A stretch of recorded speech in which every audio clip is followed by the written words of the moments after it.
وعلى آله وأصحابه ومن تبعهم بإحسان إلى يوم الدين يا أيها الذين آمنوا اتقوا الله حق تقاته ولا تموتن إلا وأنتم مسلمون يا أيها الناس اتقوا ربكم الذي خلقكم من نفس واحدة وخلق منها زوجها وبث منهما رجالا كثيرا ونساء واتقوا الله الذي تساءلون به والأرحام إن الله كان عليكم رقيبا يا أيها الذين آمنوا اتقوا الله وقولوا قولا سديدا يصلح لكم أعمالكم ويغفر لكم ذنوبكم ومن يطع الله ورسوله فقد فاز فوزا عظيما أما بعد معاشر المسلمين والمسلمات Al-hadirin wal hadirat rahimani wa rahimakumullah.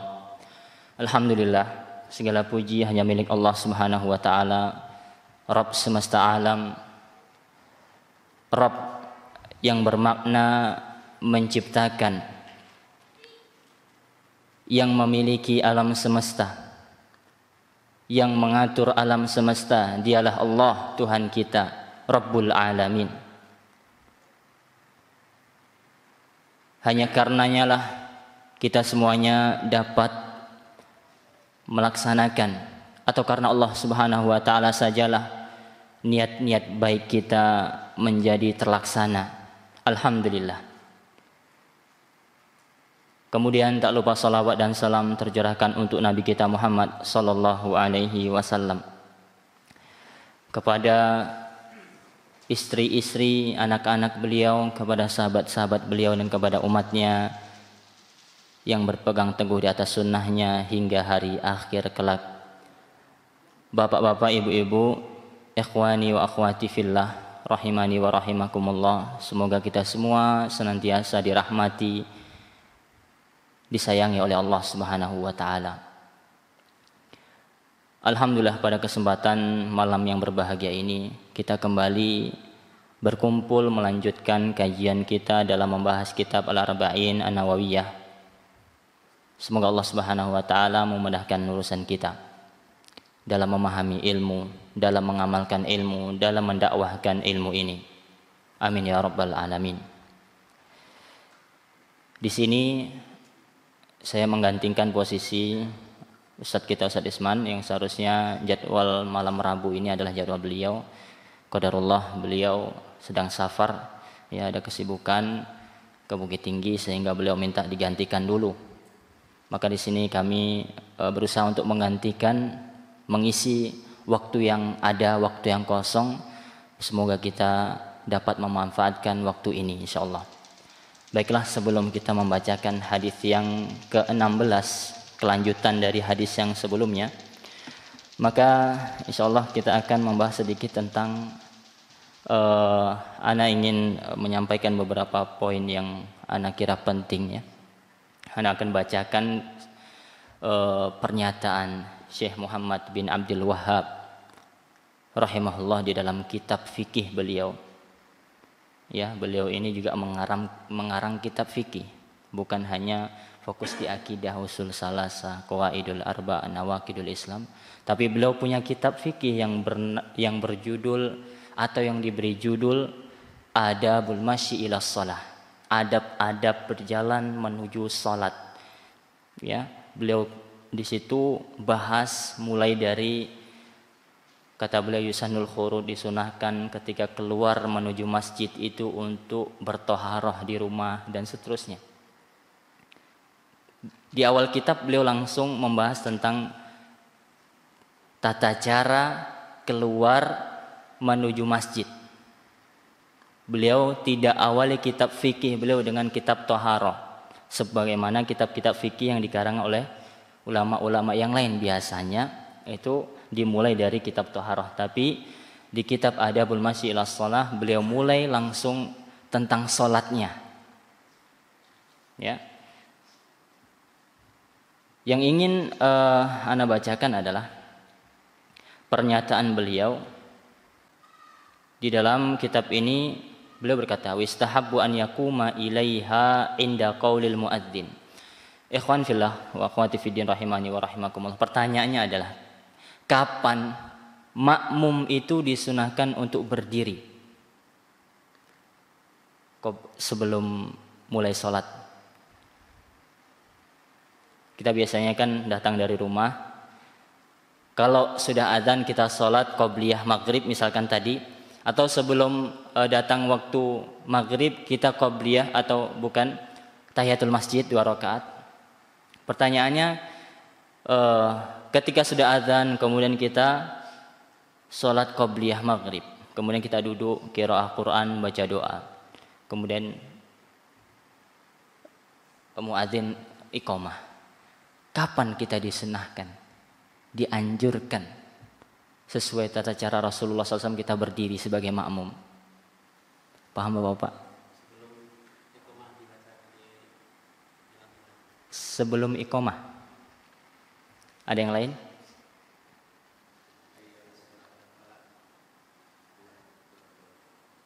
Itu azan, ini iqamah. Qad qamatis shalah. Ketika imam sudah berdiri di depan, ada yang lain? Jadi ada 2 kemungkinan. Yang pertama, ini harus kondisi yang pertama, ketika imam sudah di dalam masjid, kapan makmum berdiri? Kalau yang Bapak katakan ketika imam itu mungkin imamnya ketika di luar. Makmum sudah selesai sholat qobliyah, imamnya nggak ada. Kemudian imam datang, disunahkan itu langsung qomat. Tapi yang pertama, yang jadi pertanyaan, ketika imam sudah di masjid, kemudian muadzin qomat, disunahkan, dianjurkan, yang qomat adalah muadzin. Tapi tidak menutup kemungkinan yang lain tidak boleh qomat. Tapi sebaiknya yang qomat itu adalah muadzin. Kemudian kembali ke masalah sekarang, ketika muadzin iqamah, kapan makmum berdiri dan imam tentunya berdiri sholat? Disunahkan untuk berdiri. Tadi ada yang menjawab apa?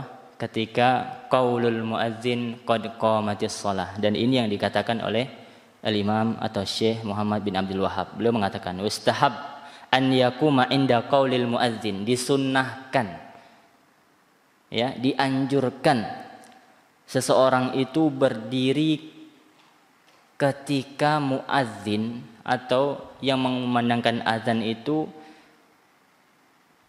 atau yang qomat mengucapkan qad qamatis shalah, qad qamatis shalah. Apa artinya qad qamatis shalah? Qad apa artinya? Sungguh, ada penekanan di situ, taukid. Qad. Qamat apa artinya? Dari qama yaqumu. Akum, berdiri, sahih. Qad qamat itu menggunakan fi'lul madhi, artinya sungguh telah didirikan salat. Kemudian antum santai-santai aja. Kan tidak? Nah, itu. Makanya disunahkan, ini sunnah ya, bukan wajib nanti. Perkara nanti ada yang malam, tapi antum sebagai yang mengaku salafi, ahli sunnah, pencinta sunnah,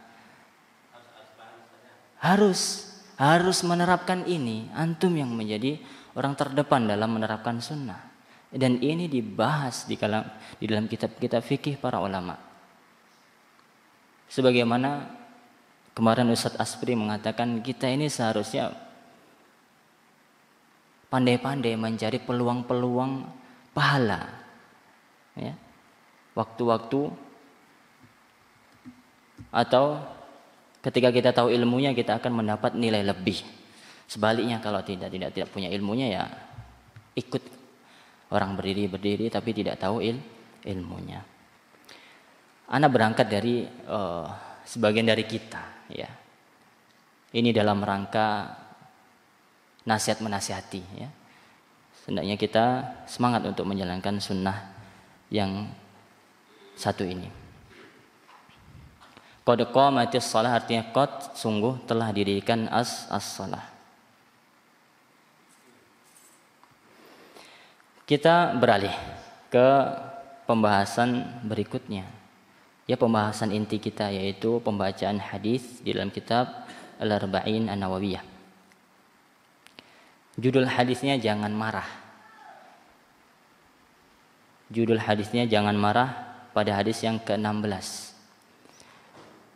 Larangan marah tidak mutlak karena ada kalanya marah itu dianjurkan. Kapan? Nanti kita aja akan pelajari insyaallah. Al-hadis as-sadis asyar. Ya, hadis yang ke-16. Bismillah. An Abi Hurairah radhiyallahu anhu anna rajulan qala lin nabiy sallallahu alaihi wasallam Awsini qala la taghdab faraddada miraran qala la taghdab rawahul Bukhari. Dari Abi Hurairah radhiyallahu taala anhu, semoga Allah Subhanahu wa taala meridhai beliau dan semua sahabat Rasulullah sallallahu alaihi wasallam tanpa terkecuali. Dikatakan anna rajulan, ada seseorang, rajulan, laki-laki yang nakirah, rajulan, tidak diketahui siapa ini laki-laki. Ada yang mengatakan Abu Darda, laki-laki tersebut Abu Darda. Ada yang mengatakan Jariyah bin Qudamah Sa'di. Ala kulli hal, siapapun sahabat tersebut, mau tahu atau tidaknya kita tentang laki-laki tersebut, insya Allah tidak mempengaruhi makna hadis. Qala lin Nabi sallallahu alaihi wasallam, laki-laki tersebut ya berkata kepada Nabi sallallahu alaihi wasallam, "Ausini, wahai Rasul, beri aku wasiat, wasiatilah aku." Qala, kemudian Rasulullah sallallahu alaihi wasallam memberi wasiat kepada orang ini, "La taghdab."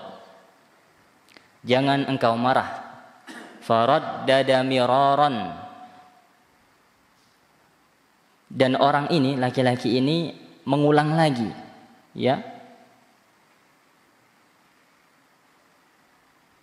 Dan mengulang-ulang, faraddada miraran qala la taghdab. Tetap Nabi memberi wasiat, jangan engkau marah. Hadis ini diriwayatkan oleh Imam Al-Bukhari rahimahullah. Kaum muslimin wal muslimat, al hadirin wal hadirat rahimani wa rahimakumullah. Di dalam hadis yang diriwayatkan Imam Ahmad dijelaskan bahwasanya Imam Ahmad mengatakan yang bertanya di sini, yang meminta wasiat di sini adalah Jariyah bin Qudamah As-Sa'di. Beliau berkata kepada Nabi sallallahu alaihi wasallam, "Ausini." Berilah aku wasiat wahai Rasul. Pertanyaan sekarang, apa itu wasiat? Bapak Ibu, apa makna wasiat?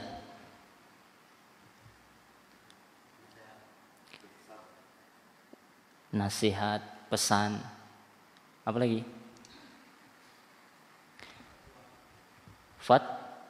Fatwa, apa lagi? Ibu-ibu mau jawab? Ada ibu-ibunya. Iya. Iya. Kata pensyarah hadis, yang dimaksud dengan wasiat adalah ad-dalalah 'alal khair. Dalil itu apa maknanya? Ad-dalalah itu dari kata dalil. Petunjuk. Ya. Arahan. Misalkan antum tersesat. Terus antum enggak tahu daerah, ayo, tahu. Ana sebagai dalil antum. Ya, petunjuk yang mengarahkan supaya antum tidak tersesat. Ya, itu arti dari dalil. Ya, petunjuk yang mengarahkan kepada kebaikan tentunya. Atau al-ahdu bi amrin jami'in mani. Ya. Artinya orang ini, berilah aku sesuatu yang baik, ya, tapi tidak terlalu panjang, tapi bermanfaat, supaya aku bisa menghafal dan mudah untuk mengamalkannya.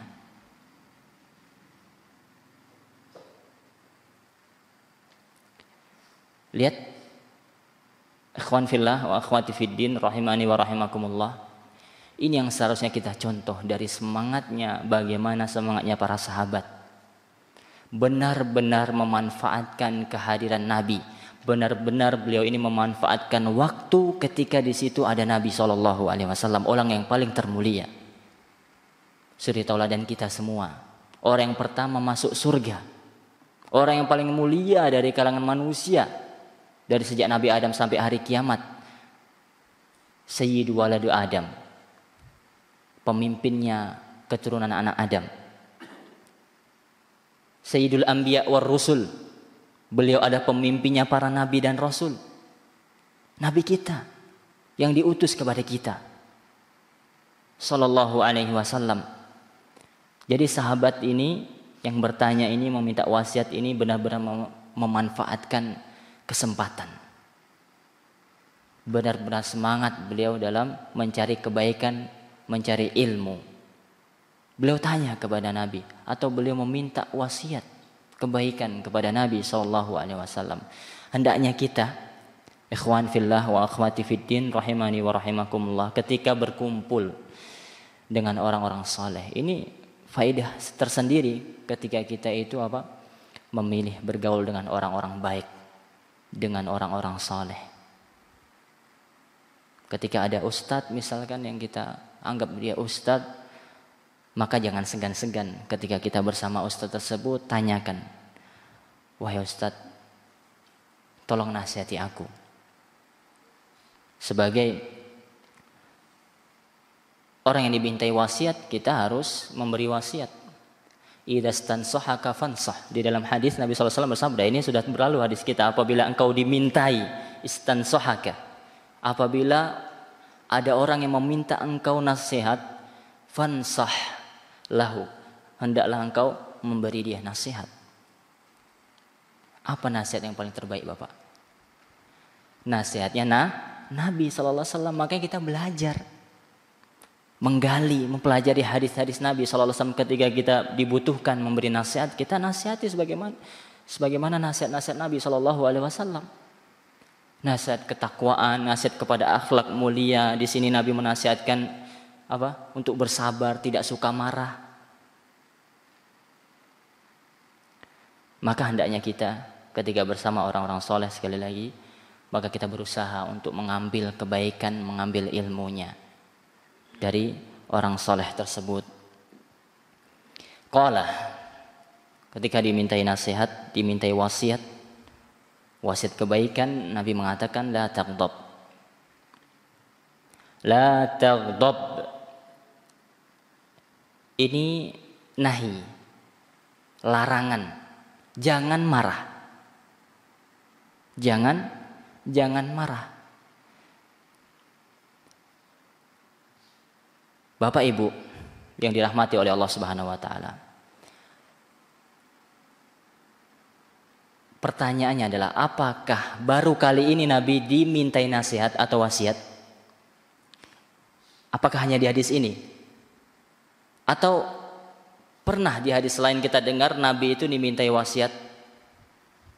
Jawabannya pernah, ya tidak?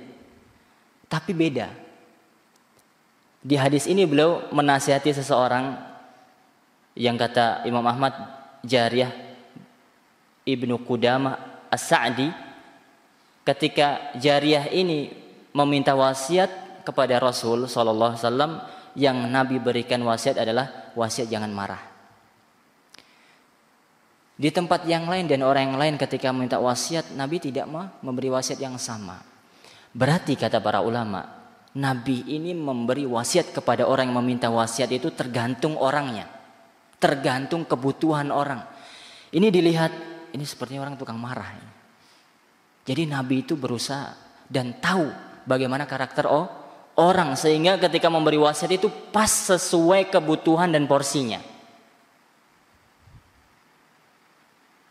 Ini fakihnya Nabi Shallallahu Alaihi Wasallam.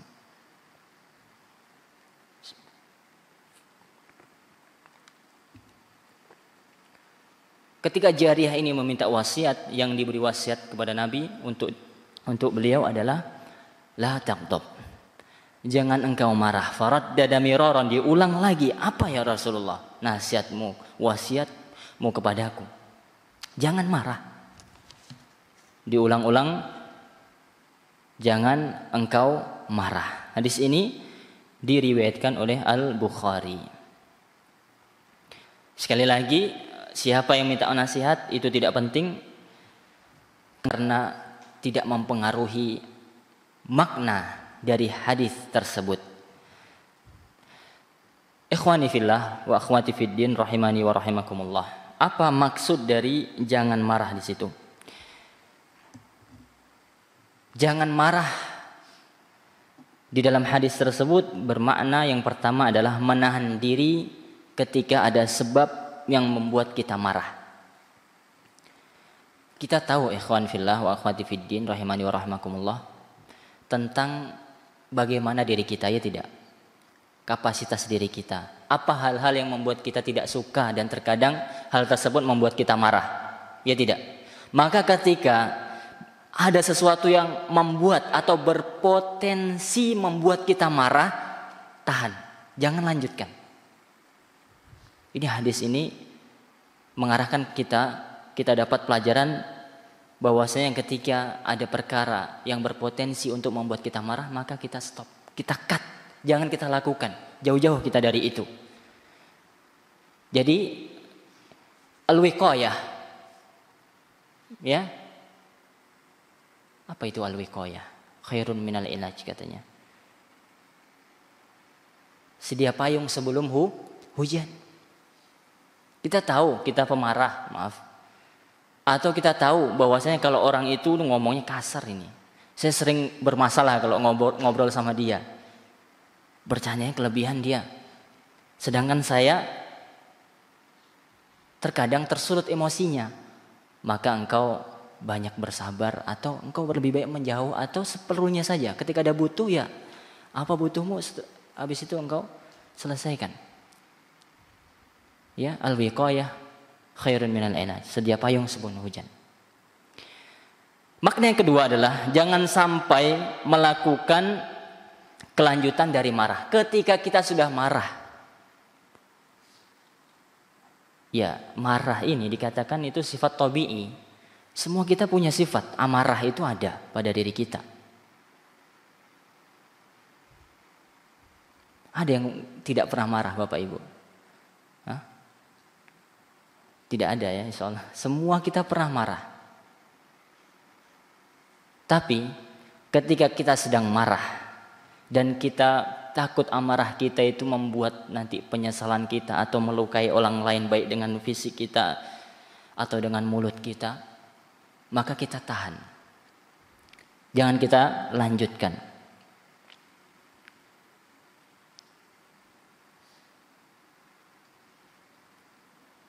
Ini makna dari jangan marah. Terutama berkaitan dengan masalah rumah tangga. Seringkali talak ini jatuh talak ini dari amarah. Dan kebanyakan, jarang orang yang mentalak istrinya dalam kondisi tidak marah. Ya tidak. Nanti kita bahas setelah kita membacakan beberapa faedah apa hukum talak dalam keadaan marah. Karena Anda masih ingat skripsi Ana ketika S1 di SD Imam Syafi'i itu judulnya talak dalam keadaan marah. Jatuh apa tidak? Itu ada pembahasan di kalangan para ulama. Bapak Ibu yang dirahmati oleh Allah Subhanahu wa taala. Kita mendapat beberapa atau kita bisa mengambil istifadah, mengambil faedah dari hadis ini. Hadis yang panjang. Maaf, hadis yang sangat pendek. La taqdab. Wasiat Nabi hanya itu, ya tidak? La taqdab, pendek tapi tadi kita katakan sangat syarat dengan makna. Ini termasuk hadis akhlak, ya, akhlak yang mulia, bersabar. Tidak mudah marah, tidak mudah tersulut emosinya. Yang pertama adalah semangatnya para sahabat dalam mereka itu mencari ilmu dan mengamalkan ilmu. Ini yang hendaknya kita lakukan. Semangat mencari ilmu dan semangat mengamalkan ilmu. Bukan hanya mencari, tapi ya semangat juga untuk mengamalkan. Karena buah dari ilmu adalah amal. Tujuan utama kita adalah bagaimana kita beramal. Tujuan utama kita adalah bagaimana kita itu beramal di atas ilmu. Al-amal atau al-ilmu qabla al-qawli wal amal. Berilmu sebelum berucap dan beramal. Kemudian faedah yang kedua adalah ketika kita memberi nasihat hendaklah menyesuaikan kondisi atau melihat kondisi orang yang dinasihati. Seperti yang kita jelaskan tadi. Karena kondisi dan sifat karakter orang ini beda-beda. Ada yang menerima dengan lemah lembut. Tapi Bapak Ibu yang dirahmati oleh Allah Subhanahu wa taala, ulama mengatakan, hukum asal nahi mungkar, amar ma'ruf nahi mungkar, menasihati orang itu hukum asalnya adalah dengan lin, dengan lemah lembut.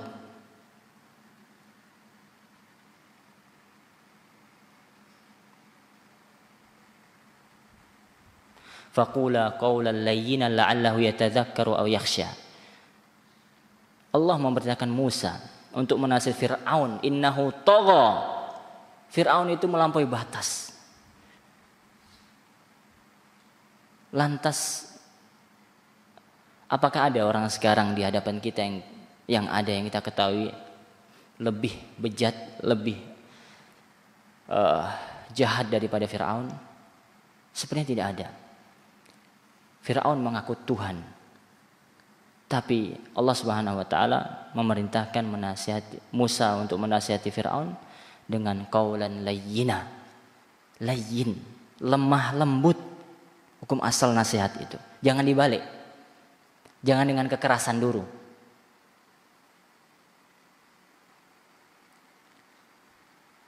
Di dalam hadis lain Nabi SAW mengatakan, tidaklah lemah lembutan itu ada pada suatu perkara, niscaya dia akan mendatangkan kebaikan.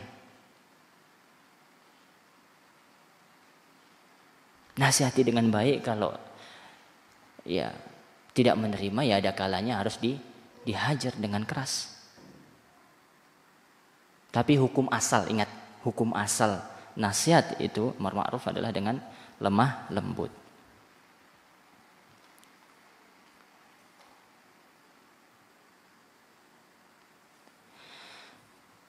Faedah yang ketiga, larangan marah sampai diwasiatkan Nabi SAW dikarenakan marah itu punya mafsadah, punya mudarat yang besar. Ya.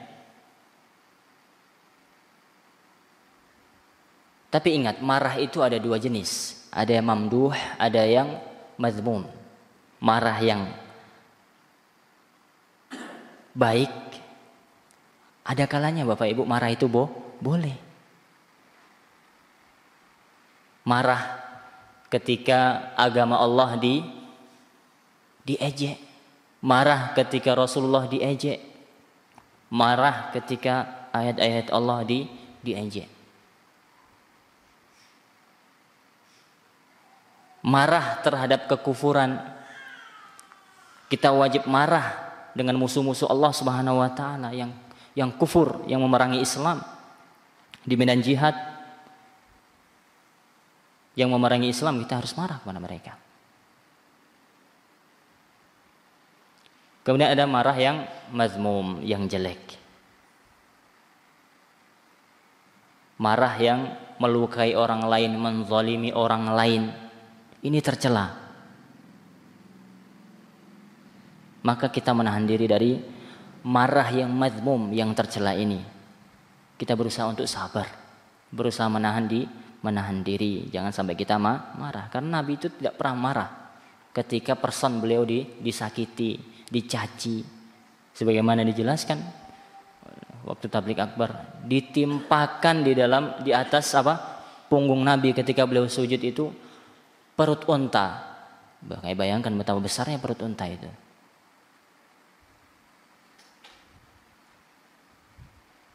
Beliau pernah dilempari batu ketika dakwah di Taif. Datang malaikat penjaga gunung. Wahai Rasul, bagaimana kalau aku timpakan gunung ini kepada mereka? Apakah Nabi mengatakan, silakan. Kalau kita kan kayak gitu. Karena sifat kita pendendam, Bapak Ibu. Kalau kita dilukai, ada bantuan, ya sudah. Ayo. Kayak gitu. Kalau Nabi tidak. Nabi optimis. Aku berharap dari anak keturunan mereka menjadi orang yang beriman kepada Allah Subhanahu wa taala, mentauhidkan Allah Subhanahu wa taala, dan itu terbukti. Dan ini Bapak Ibu, Nabi ketika di Taif berharap nanti, kalau istilah bahasa beliau ya kurang lebih, ini orang-orang tuanya memang udah payah, tapi kita berharap dari generasi yang datang, anak-anak mereka semoga beriman. Maka kita seharusnya begitu juga Bapak Ibu. Ketika berdakwah di kampung, orang-orang tua itu memang biasanya ya, walaupun tidak menutup kemungkinan orang tua itu bisa didakwahi, tapi agak sulit. Nah, kita bergerak di pendidikan dari anak-anak kecil. Kita undang, ajari ngaji, kita ajari adab-adab yang baik, berbakti kepada orang tua. Siapa orang tua yang tidak ingin atau tidak suka, tidak senang melihat anaknya bisa ngaji, berbakti kepada orang tua yang tadinya mencaci, membentak, kita ajarkan, wahai nak, jangan engkau bentak orang tuanya, berbuat baik sama orang tua. Insya Allah akan lunak. Jadi berangkat dari pendidikan anak-anak kecil, ya, yang kita harapkan menjadi berubah, menjadi baik, ya.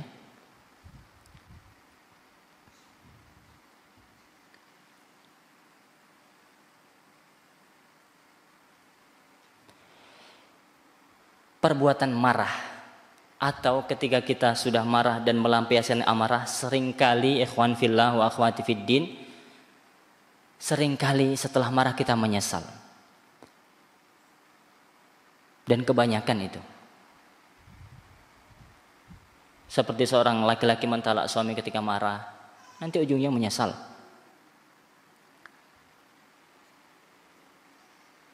Atau berjanji, kalau ketika marah, aku tidak akan berbicara kepada, aku tidak dapat, segala macamnya.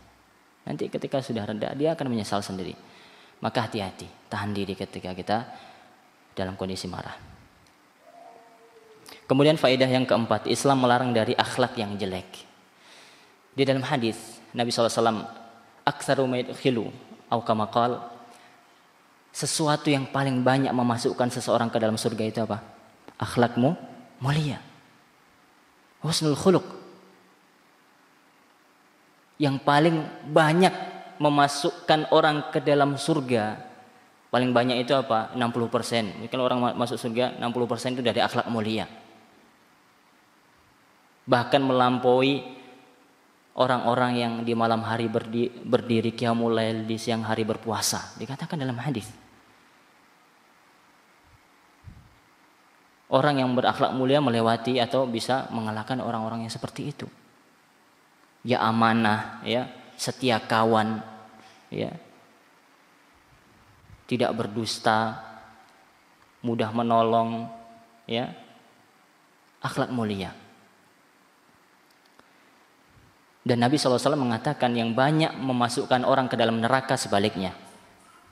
Apa? Akhlak yang bobrok, akhlak yang jelek, dan kemaluan. Na'udzubillahi min dzalik. Kemudian Islam juga melarang hal-hal yang dapat menimbulkan marah dan berbagai dampak jeleknya. Ya, hal-hal yang membuat orang marah, ya. Kalau kita misalkan tahu bahwasanya ucapan kita atau perbuatan kita memancing orang, membuat orang marah, berarti perbuatan itu haram untuk antum lakukan.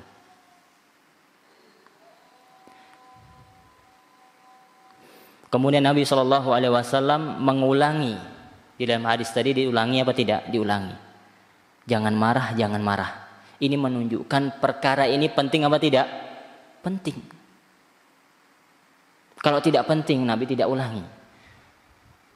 Perkara tersebut diulang-ulang oleh Nabi SAW. Ini menunjukkan perkara ini penting, menjadi perhatian Nabi SAW yang banyak orang terjerumus di dalam hal tersebut.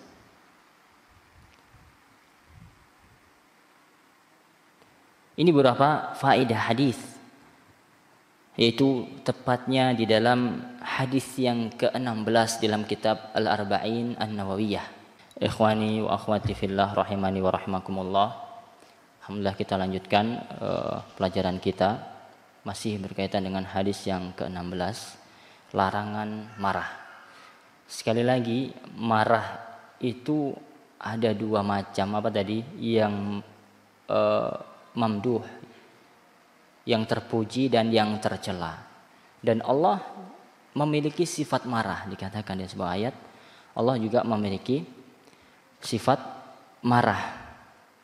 Allah berfirman, wa yu'adzibal munafiqina wal munafiqat wal musyrikina wal musyrikat adh-dhannina billahi dhanna saw wa ghadiballah wa dhanna saw alaihim dairatus saw wa ghadiballahu alaihim wa la'anahum wa ghadiballah. Ghadiba artinya apa? Tadi la taghdab dari kata ghadiba, marah. Wa ghadiballahu, Allah marah, alaihim, kepada apa? Orang-orang musyrik, orang-orang munafik, orang-orang kafir yang mereka itu memiliki dhanna sau kepada Allah, prasangka jelek kepada Allah Subhanahu wa taala. Wa la'anahum, Allah melaknat mereka. Wa adalahum jahannam, Allah menyediakan kepada orang-orang munafik, orang-orang musyrik, orang-orang kafir jahannam. Na'udzubillahi min adzabi jahannam. Wa sa'at masira, itu adalah sejelek-jeleknya tempat kembali. Akan tetapi jangan sampai kita samakan marahnya kita dengan marahnya Allah Subhanahu wa taala. Nabi ada dalam suatu hadis menjelaskan marah itu adalah anak panah setan yang dilemparkan kepada hati manusia, yang membuat manusia itu marah keluar uratnya. Kadang merah wajahnya, itu marahnya manusia, tapi marahnya Allah beda. Laisa kamitslihi syai' wa huwas samiul basir. Tidak ada yang serupa dengan Allah Subhanahu wa taala. Dan Allah lah Maha mendengar lagi Maha melihat. Ikhwani fillah wa akhwati fiddin rahimani wa rahimakumullah. Kita singgung tadi tentang apa hukum suami mentalak istri dalam keadaan marah. Perlu diketahui bahwasannya keadaan marah itu ada dua bentuk keadaannya. Ada kalanya seseorang itu marah, yang pertama, keadaan marah yang pertama, dia marah. Tapi marahnya ini masih dalam level yang rendah, artinya masih sadar dia. Marah dia, tapi dia masih sadar dengan apa yang dia ucapkan, apa yang dia lakukan. Ini yang pertama.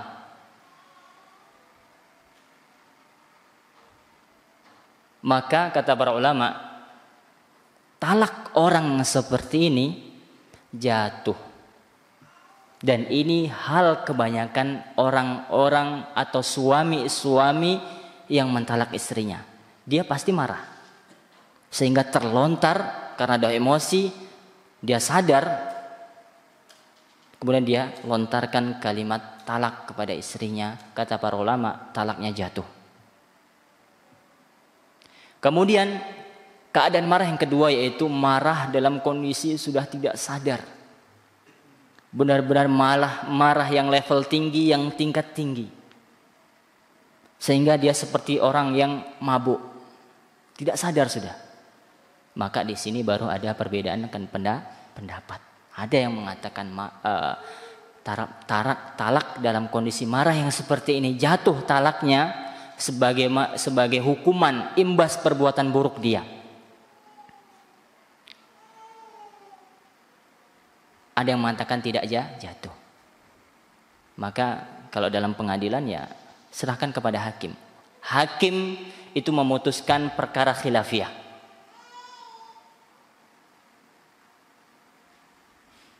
Karena kondisi orang yang marah, yang levelnya tinggi dan mentalak istrinya, kondisi satu orang dengan orang yang lain beda.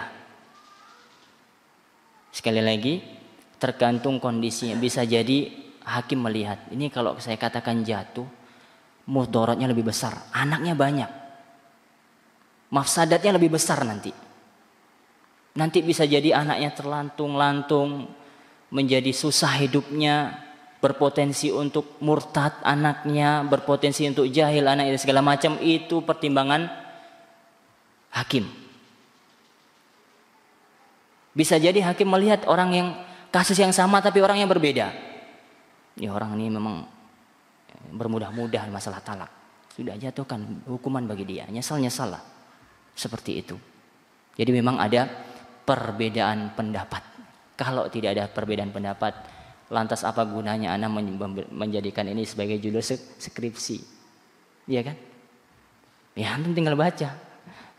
Lantas karena ada perbedaan pendapat ulama yang sengit di sini, maka kita jadikan masalah, kita bahas, kita cari permasalahan ini mana yang rajih. Maka yang rajih seperti yang Anda bilang, tergantung kondisi hakim. Kondisi orang itu berbeda-beda.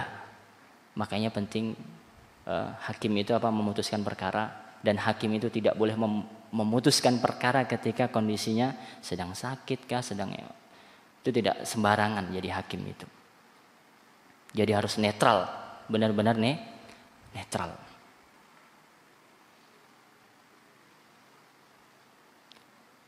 Bahkan Anda pernah baca berita di suatu daerah, ya, ditutup ketika seorang itu memutuskan perkara, ditutup wajahnya. Supaya karena paras wajah itu terkadang membuat hakim itu nanti seharusnya berbeda ketika melihat, apalagi wanita misalkan cantik, melihat kan terkadang terpengaruh, maka ditutup wajahnya. Hakim harus netral. Seperti itu.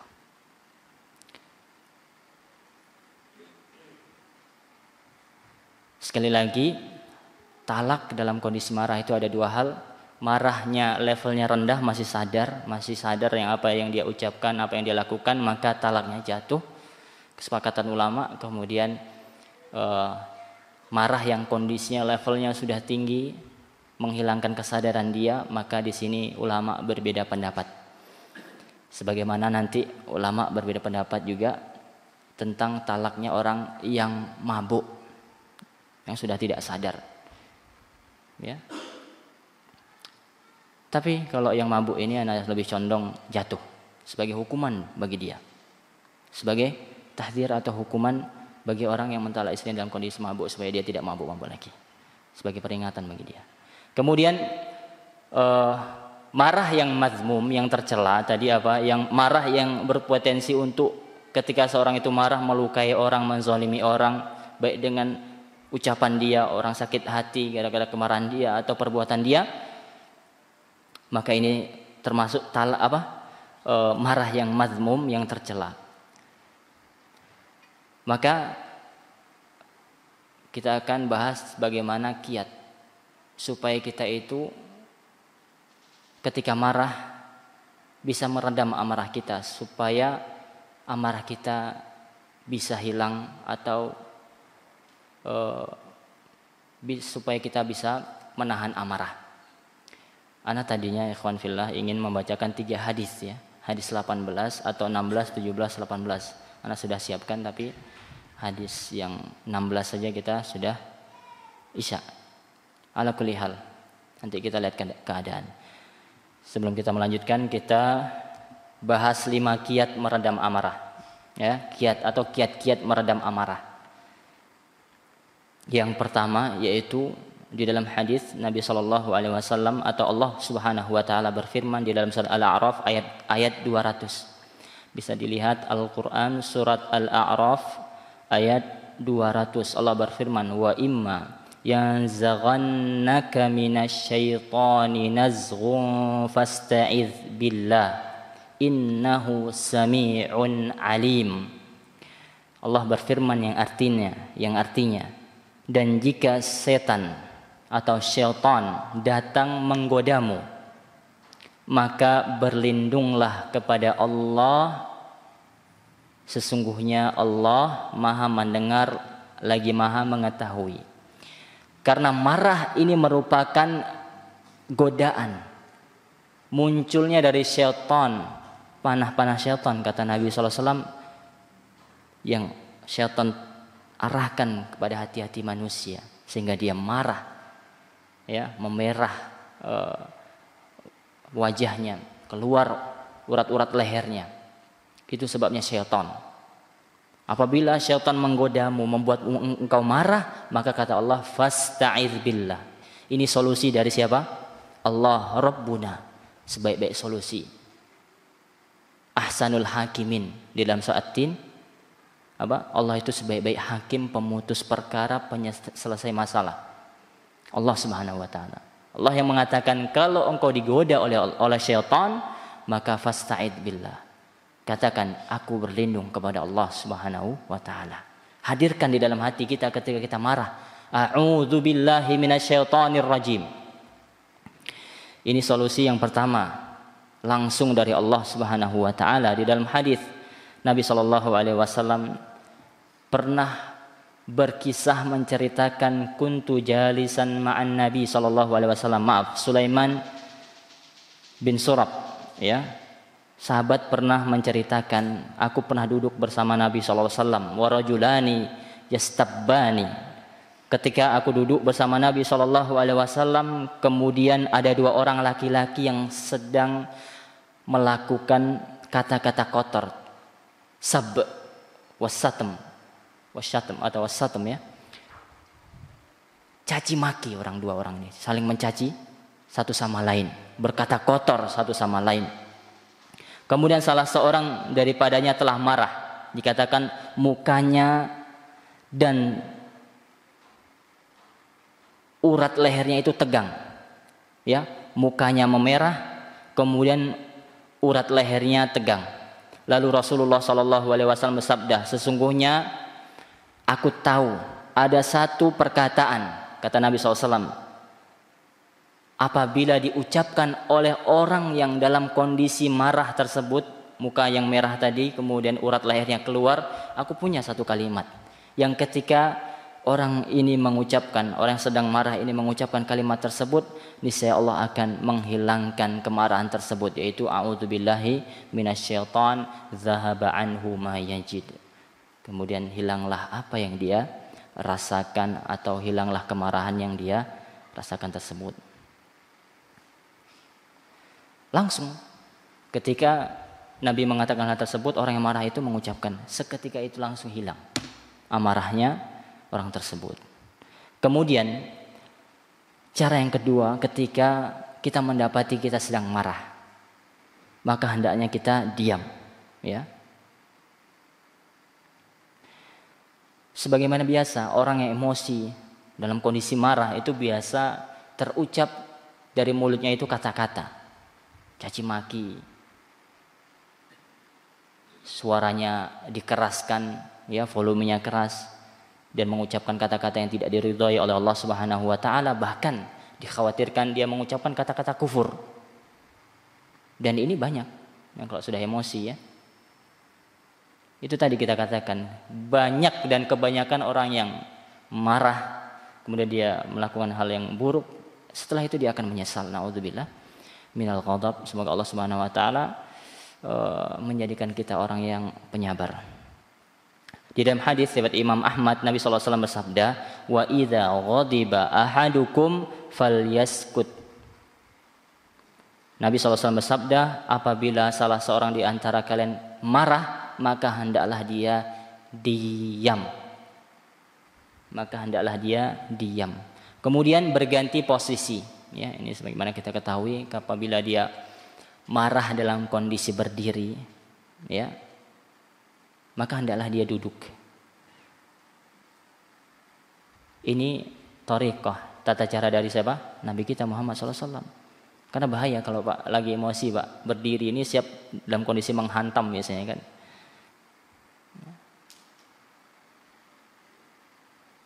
Ngobrak-ngabrik biasanya, apa yang ada dekat wes, gitu. Maka hendaklah kita yang pertama a'udzubillahi minasyaitonirrajim, kemudian kita berusaha diam, kemudian kita mengganti posisi. Nabi SAW bersabda, "Idza ghadiba ahadukum wa huwa qa'im falyajlis, fa in dhahaba anhu al-ghadab wa illa falyattaji." Nabi SAW bersabda, apabila salah seorang di antara kalian itu marah dalam kondisi berdiri, maka hendaklah dia duduk. Ini adalah petunjuk dari Nabi Bapak Ibu ketika kita marah.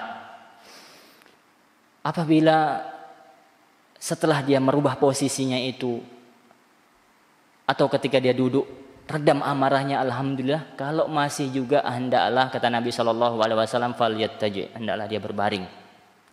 Hendaklah orang ini berbaring.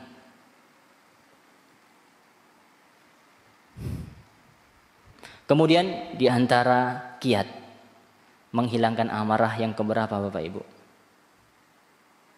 Bismillah. Yang pertama apa tadi?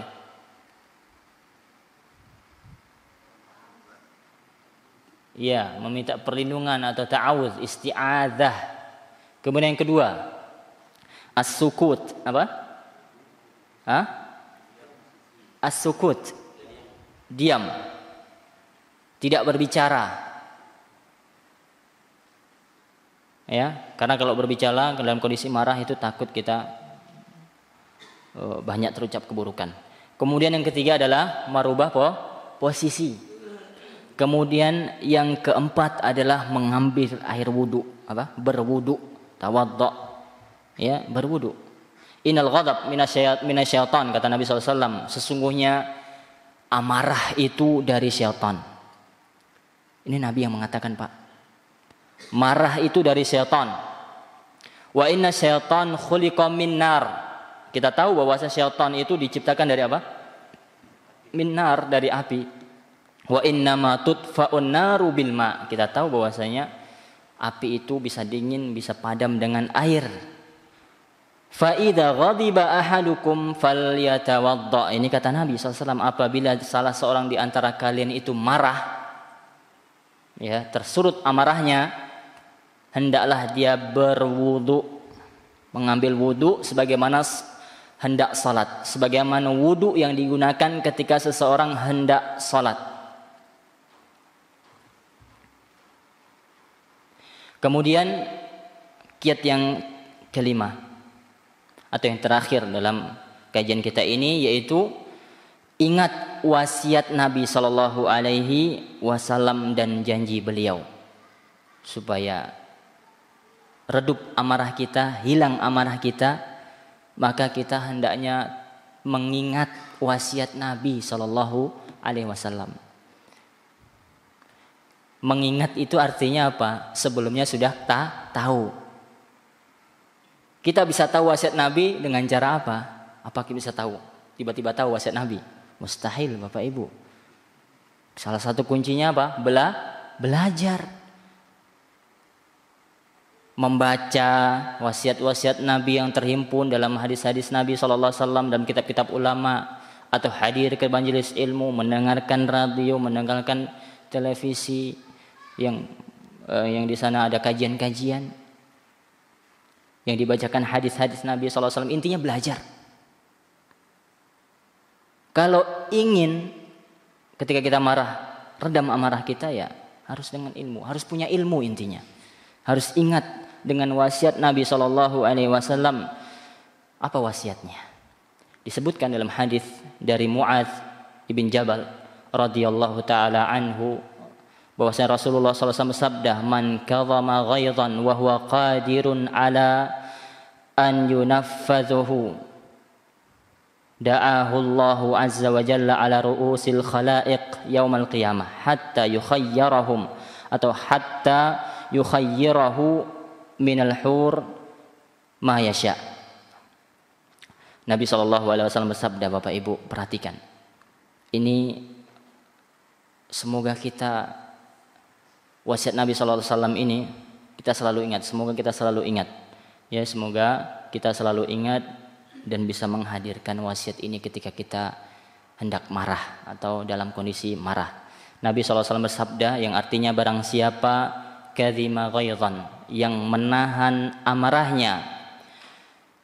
Barang siapa yang menahan amarahnya, padahal dia mampu, dia punya kesempatan untuk melampiaskan amarahnya.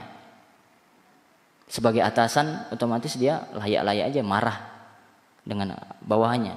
Sebagai suami dia ya pantas saja ketika istrinya berbuat salah dia marah. Tapi jangan sampai melampaui batas. Ketika kita berpotensi marah yang meledak-ledak kemudian melampaui batas sehingga dikhawatirkan nanti terucap kata-kata kotor, kekufuran, kalimat kekufuran dan seterusnya, intinya marah yang mazmum, yang tercela. Apabila seseorang itu marah dan dia mampu untuk melampiaskan amarahnya, kata Nabi SAW, kemudian dia menahannya, niscaya Allah Subhanahu wa taala akan memanggilnya pada hari kiamat kelak, ya. Kemudian Allah akan memberikan pilihan kepadanya hurul in, bidadari yang dia mau. Lihat, kita akan diberi bidadari, disuruh memilih bidadari mana saja yang kita mau, disuruh oleh Allah Subhanahu wa taala, silakan engkau mau bidadari yang mana saja. Artinya kita sudah dipastikan masuk surga karena bidadari itu adanya di surga pada hari kiamat. Itu bagi siapa, Bapak? Yang mampu menahan amarah, padahal dia mampu untuk melampiaskan, tapi dia sabar, dia menahan amarah tersebut. Hanya apa yang inginkan adalah ridha Allah, surga Allah Subhanahu wa taala. Di dalam hadis lain Nabi SAW bersabda, la taghdab walakal jannah. Ini kita anak-anak kita hafal padahal hadis ini, tapi kita kadang lupa, ya, kondisi marah, ya. Surga balasannya Bapak Ibu. Jangan marah bagimu surga. La taghdab walakal jannah. Nas'allaha as-sabr, ya. Semoga Allah Subhanahu wa taala yu'inana, menolong kita, memberi taufik dan hidayah, kekuatan, kesabaran kepada kita semua Bapak Ibu. Mungkin ini saja, ya, beberapa hal yang disampaikan pada kesempatan yang berbahagia ini. Kita ulang. Pertanyaan tadi, kapan, ini kondisi imam sedang di dalam masjid, kapan disunnahkan makmum itu berdiri untuk salat? Inda qaulil muadzin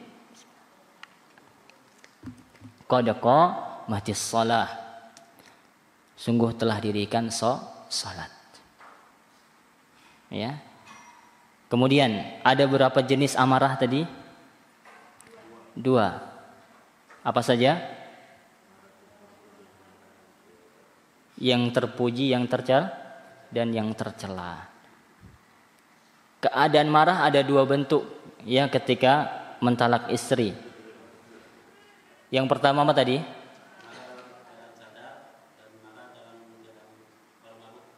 Iya, tidak sadar, ya. Ada, Pak, orang marah yang sampai tidak sadar. Banyak. Ada.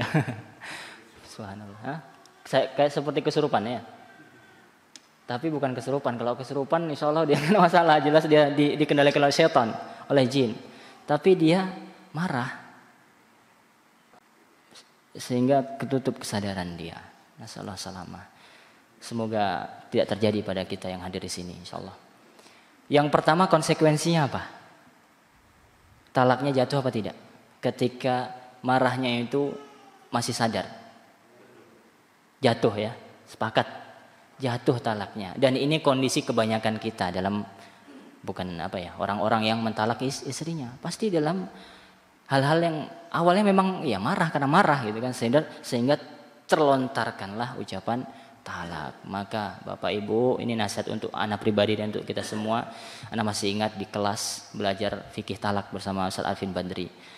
Beliau menjelaskan tentang talak. Intinya apa? Kalau seorang belajar agama, terutama bab nikah tentang talak, insya Allah dia akan tidak mudah-mudah dalam mentalak. Dan banyak kasus kata beliau yang datang ke ana, kebanyakan semua orang yang talak itu ujungnya nyesal. Ujungnya menyesal. Ini beliau mufti kan, biasa ustadz kibar ada yang konsultasi apa segala macam. Ujungnya nenek nyesal. Pertamanya marah-marah, nanti ujungnya nangis-nangis. Gimana nyesal, udah tergantung segala macam. Itu penuturan beliau. Ala kulli hal ikhwan, maka sebagai laki-laki memang kunci talak itu di antum, tapi bukan antum harus melihat maslahat mudarat. Sebagaimana tadi kita, hakim saya tidak boleh. Keputusannya itu sangat harus dilihat dari kondisi seseorang.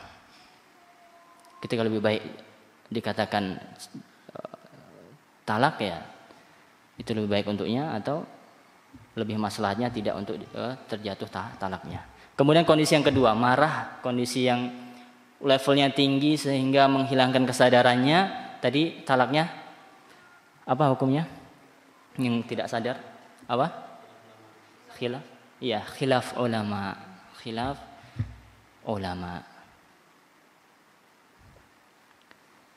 Kembali lagi ya, melihat maslahat mudarat. Seorang hakim harus melihat di situ, harus pandai melihat kondisi orang tersebut.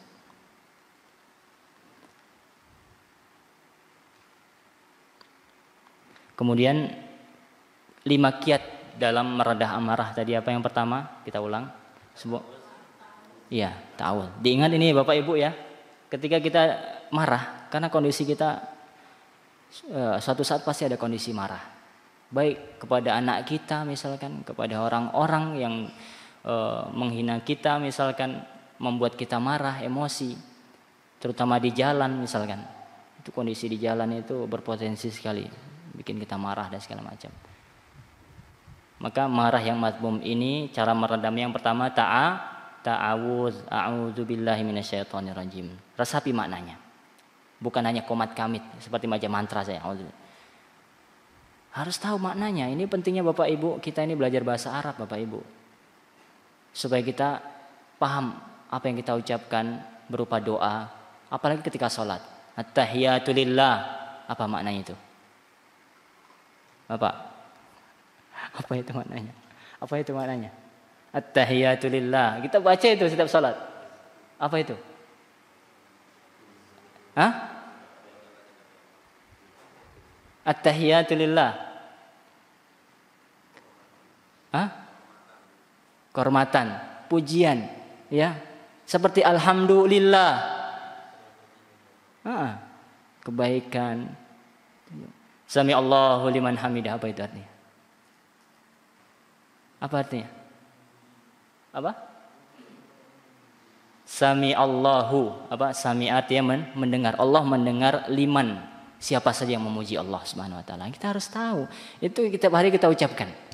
Maka kita dengan belajar bahasa Arab Bapak Ibu, insya Allah sholat kita itu berpotensi apa? Untuk khusyuk. Lebih menambah kekhusyukan kita ketika sholat. Itu hanya segelintir kelebihan ya. Ketika kita belajar bahasa Arab. Tidak ada kata terlambat untuk belajar bahasa Arab. Berusaha, berdoa. Kalau nggak belajar kapan bisanya? Harus belajar. Banyak sekarang wasilah-wasilah untuk belajar bahasa Arab. Menghafal Al-Quran juga tidak ada kata terlambat. Anak kemarin post dapat video di Facebook itu 60 tahun bapak-bapak baru mulai menghafal Al-Quran. Di usia 64 tahun dia hafal khatam. Khatamnya itu bukan apa Ibu? Diuji Bapak Ibu. Ada yang menguji. Ada ujiannya hafal 30 juz itu. Bukan setoran 4 tahun tanpa ujian di akhir. Ini diuji. Jadi intinya apa? Tidak ada kata terlambat dalam belajar agama ini, menghafal Al-Quran. Tergantung kita, motivasi kita apa. Semangat kita bagaimana. Harus semangat. Semoga Allah Subhanahu wa taala memberikan kita taufiknya. Kemudian itu yang pertama, ketika marah yang pertama kita harus ta'awudz. A'udzubillahi minasyaitonirrajim. A'udzu, apa artinya a'udzu? Aku berlindung billah kepada Allah. minasyaiton, dari syaitan yang terkutuk. Ar-rajim, yang terkutuk, yang jauh dari rahmat Allah. Itu artinya rajim, ya. Atau ya. Kemudian yang kedua diam. Ya. Ketika marah hendaknya kita diam. Yang ketiga apa? Merubah posisi atau berganti posisi. Ketika berdiri duduk, ketika masih marah, kemudian kita berbaring. Ini petunjuk Nabi, bukan saya yang mengada-ngadakan.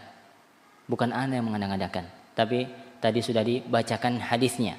Kemudian mengambil air wudhu. Alasannya apa? Tadi karena kata Nabi SAW, setan itu apa? Diciptakan dari api, dan api itu bisa padam dengan air. Maka hendaklah kita ketika marah berwudhu. Walaupun wudhu kita tidak batal, masih dalam keadaan suci, maka berwudhu. Kemudian ingat wasiat Nabi Shallallahu Alaihi Wasallam. Apa wasiat Nabi?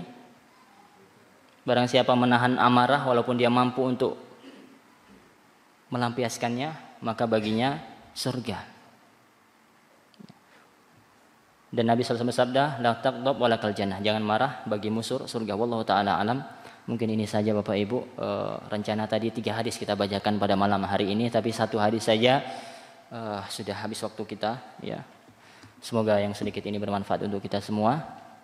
Wabillahi taufik wal hidayah. Wa sallallahu ala nabiyina Muhammadin wa ala alihi wa sahbihi wasallam. Subhanakallahumma bihamdika asyhadu an la ilaha illa anta astaghfiruka wa atubu ilaik. Assalamualaikum warahmatullahi wabarakatuh.